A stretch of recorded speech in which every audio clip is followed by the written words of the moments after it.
সুপ্রভাত, আমি অনৃতা।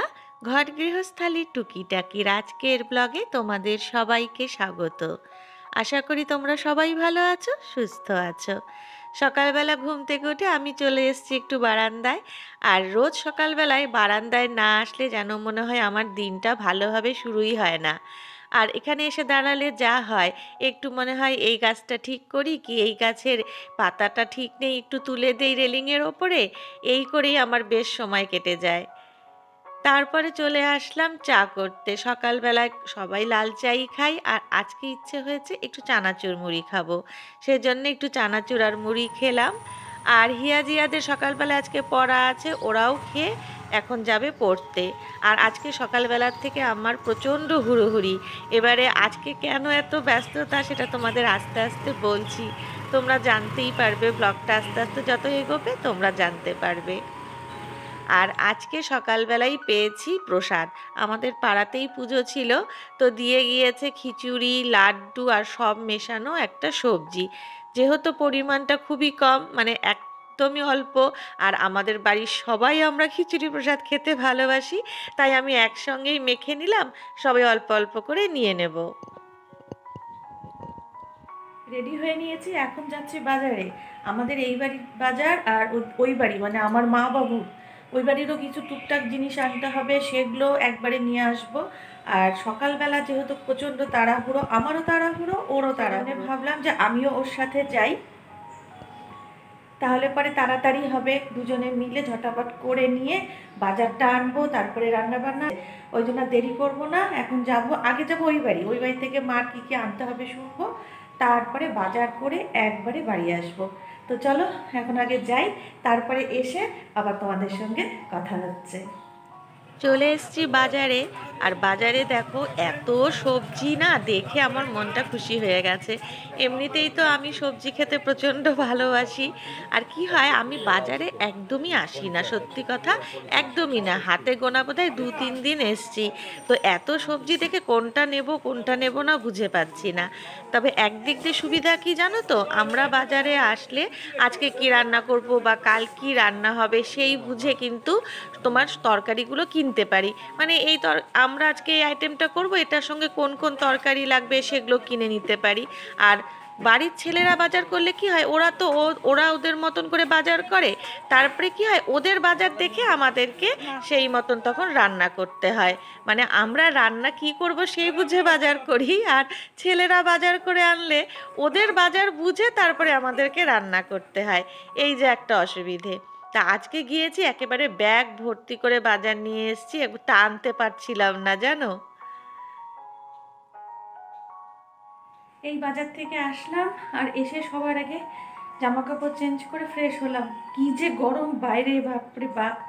আর ভেবেছিলাম আজকে বেশ বাজারে যাচ্ছি, অনেক ভিডিও টিডিও করবো, কিন্তু সত্যি কথা বলতে কি, বাজারে গিয়ে একে তো হাতে বাজারের ব্যাগ, তারপরে সবজি দেখা, সেগুলো নেওয়া, আবার টাকা দেওয়া, আর তার উপরে হচ্ছে সেই গরম, আমি আর ভিডিও করবো কি, আর করতে পারি না। মনে মনে ভাবছিলাম এর থেকে আমরা বাড়িতে বসে কাজ করি, বাড়িতে থেকে ঘরের কাজ করি, ওই ভালো। বাইরে আসলে না অস্থির লাগতে থাকে। আর যেহেতু বিশেষ করে এই ধরনের কাজ করে অভ্যেস নেই, বাজারে যাওয়া, কেনাকাটি করা, মানে এই তোমার শাকসবজি আর কি, এগুলো তো বিশেষ একটা করতে যাই না। আর তার মধ্যে কি হয়েছে, মাংসের দোকান, এখানে মুরগি কাটছে, ওখানে মাংস ঝুলিয়ে রেখেছে, আমার যে ওগুলো দেখলে কেমন লাগে যে কি বলবো। মানে আমি যত তাড়াতাড়ি পারি বাড়িতে আসলে বাঁচি। তো যাই হোক, বাজার করা হয়ে গেছে, এবারে রান্না বান্না শুরু করব। একেতে অনেকটা সময় নষ্ট হয়ে গেছে আজকে, আর দেরি করা যাবে না। আর ঘরে ফ্রুটি ছিল, এত গরম লাগছিল যে ভাবলাম একটু খাই। আর আমি খাবো, হিয়াজিয়া খাবে না, এটা তো হয়ই না, তাই ওদেরকেও দিলাম।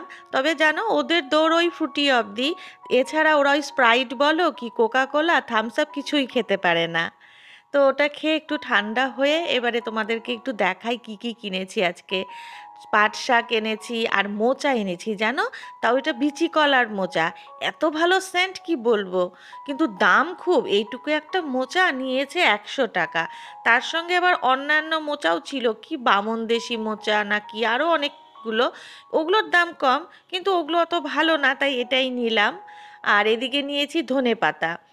এখন তো ধনেপাতা খুব একটা পাওয়া যায় না, তো একটা দোকানে পেলাম তো নিয়ে নিয়েছি।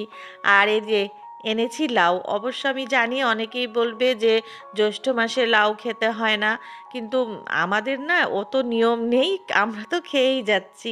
আর আমিও খুব ভালোবাসি, আমার মেয়ে দুটো খুব ভালোবাসে, এই জন্যই আরও ধনেপাতাটা কিনেছি। আর এইদিকে একটা ফুলকপি এনেছি, ফুলকপিটা খুব সুন্দর। আর এনেছি কাঁচা আম, তার সঙ্গে এঁচোড় এনেছি, আরও অনেক কিছু এনেছি। তাই এইদিকে আমি বসিয়ে দিলাম তাড়াতাড়ি করে নিরামিষ তরকারি করব। একটু বড়ি ভেজে তুলে নিয়েছি, আর পাঁচ ফোড়ন দিলাম।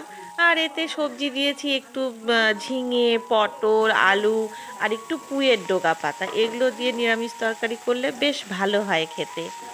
আর আজকে সকালবেলায় যেটা বললাম যে খুব তাড়াহুড়োতে আছি, তাড়াহুড়োতে আছি বলতে আজকে আমার হাজব্যান্ডকে নিয়ে যেতে হবে আই ক্লিনিকে। ওর চোখে একটা ছোট্ট ওটি আছে, তা যদিও খুবই ছোট, কিন্তু তবুও একটা তো ভেতরে ভেতরে টেনশন হতেই থাকে। আর ওকে নিয়ে যাব, আর যাওয়া মানে অনেকটা সময় ওখানে আমার চলে যাবে। সেজন্যে যতটা তাড়াতাড়ি পারছি সকাল থেকে আজকে তাড়াহুড়ো করে কাজটা সেরে নিচ্ছি। তো আজকে আর বেশি কিছু করব না।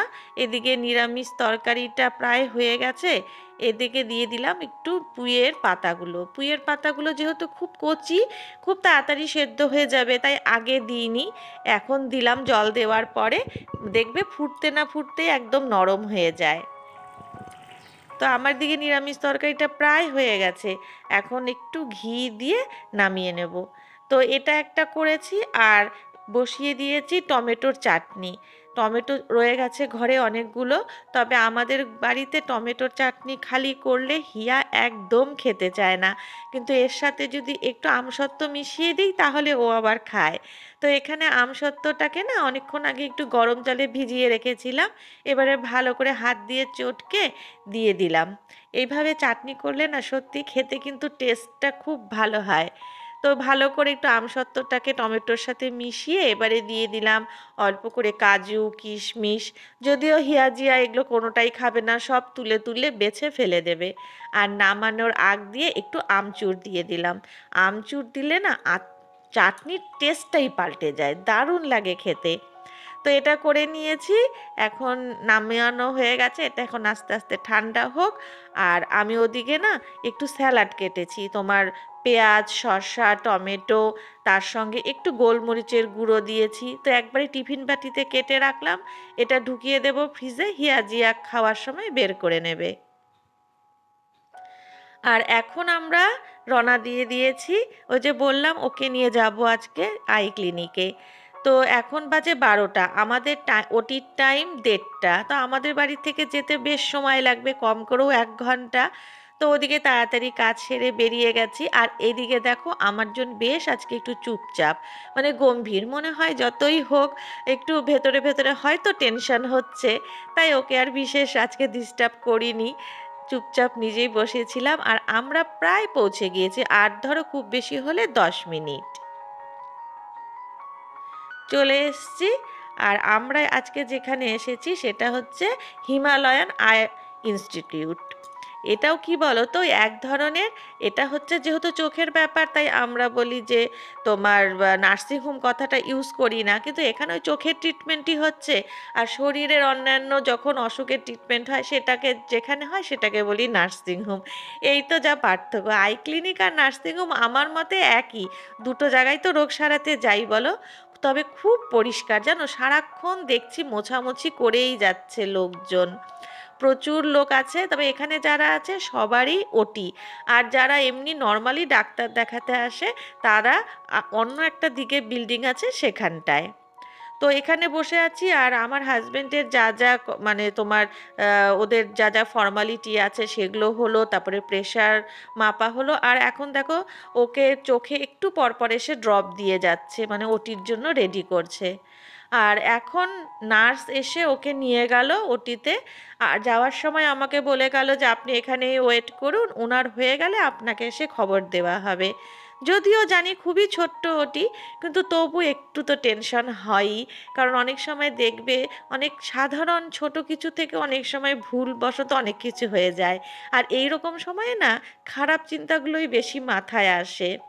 তাই বসে বসে ভাবছিলাম যে কদিন আগে বাবুকে নিয়ে এত দৌড়াদৌড়ি, আর আজকে আবার হাজব্যান্ডকে নিয়ে আসতে হলো। এই নার্সিংহোম মনে হয় আমার পেছন আর ছাড়বে না। তো ওদিকে বসেছিলাম একা একা অনেকক্ষণ। তো কিছুক্ষণ পরে আমাকে সে খবর দিল যে আপনি এবার আসুন, ওনার হয়ে গেছে। তো এখান থেকে খেতে দিয়েছিল, আমি ওকে খাইয়ে দিলাম। তা খাইয়ে দেওয়ার পরে ওরা বলল আরও 2 ঘন্টার মতন ওকে অবজার্ভে রাখবে, তারপরে ওকে ডিসচার্জ করবে। আর ভেতরটা দেখো এত পরিষ্কার, কি বলবো, ঝা চকচকে একেবারে। এমনিতেই সব সময়ই যেখানে পেশেন্টরা থাকে পরিষ্কার থাকে, তবে যেহেতু চোখের ব্যাপার, এটা যেন মনে হচ্ছে আরও বেশি পরিষ্কার। তো এখন আবার বাইরে এসে বসলাম, কারণ 2 ঘন্টা ওকে ওখানে রাখবে ওরা, তারপরে ছুটি হবে। আর কি করব, বসে বসে একটু মোবাইল দেখছিলাম। তো এখন হয়ে গেছে ডিসচার্জ, আর আমাকেও সমস্ত ওষুধপত্র বুঝিয়ে দিয়েছে। ওষুধপত্র বলতে ওর চোখের ওই ড্রপগুলো দিনে কবার বা কদিন দিতে হবে, ওগুলো সব। আর আমি তো সারাদিন কিচ্ছু খাইনি, তাই ও সবার ফার্স্টে বললো চলো ওপরে ক্যান্টিন আছে শুনলাম, তুমি কিছু খাবে। তো এসে দেখছি ক্যান্টিন বন্ধ হয়ে গেছে। আসলে 5টা বেজে গিয়েছিল, ওরা চলে গেছে। তা আমি ওই জন্য ওকে বললাম থাক, আর দেরি করে লাভ নেই, চলো এখন আগে যাই। বাড়িতে হিয়াজিয়াকেও রেখে এসছি। তো ওটা একটা সবসময় না চিন্তা থাকে মাথায়, মেয়ে দুটোকে কোথাও রেখে গেলে। চলে এসছি, আমি এখন গাড়িতে উঠে গেছি, ও উঠে গেছে, এখন যাব সোজা বাড়িতে। আর গাড়িতে উঠেই সবার আগে আমি ঠিক করে নিয়েছি খাবো। ভাগ্যিস যাওয়ার সময় না আমি তাড়াহুড়োতে তাও একটু ম্যাগি করে নিয়ে গিয়েছিলাম, যে কোথায় কি খাবার পাবো কি পাবো না। ও তো তাও নার্সিংহোমে একটু খেয়েছে, আমি তো সেটাও খাইনি। তাই ওকে বললাম যে আমি আগে খেয়ে নেই, আর ওকেও দিয়ে দিয়েছি, দুজনের জন্য আলাদা 2টো বাটিতে নিয়ে নিয়েছিলাম। কি যে খিদে পেয়েছিল কি বলবো, মানে পেটের মধ্যে মনে হচ্ছে কি ছুঁচো একেবারে ডন মারছে। খিদের যে কি জ্বালা সেটা না বোঝা যায়, দেখবে যখন এরকম কোনো একটা আমাদের সময় আসে, হয়তো খেতে পারছি না, কোনো একটা ক্রাইসিসে পড়ে গিয়েছি, তখন বোঝা যায় যে খিদের কি জ্বালা। যাই হোক, আগে পেট ভরে আগে খেয়ে নেই গো, এখন খুব খিদে পেয়েছে। আর ওদিকে ও খাচ্ছে। তো ওর মোটামুটি পেটটা ভরাই আছে, কারণ ওখান থেকে ওকে দিয়েছিল ডালিয়া দিয়েছিল, তারপরে কেক বিস্কিট, তার সাথে আরও অন্য কিছু। তো খেয়ে এখন একটু শুয়ে রেস্ট নিচ্ছি। আর পারছি না, সারাদিন খুব দৌড়োদৌড়ি গেছে। আর এখন যাচ্ছি সোজা বাড়ি। আজকের মতন ব্লগটা এখানেই শেষ করছি, তোমাদের সঙ্গে দেখা হবে আবার পরের ব্লগে।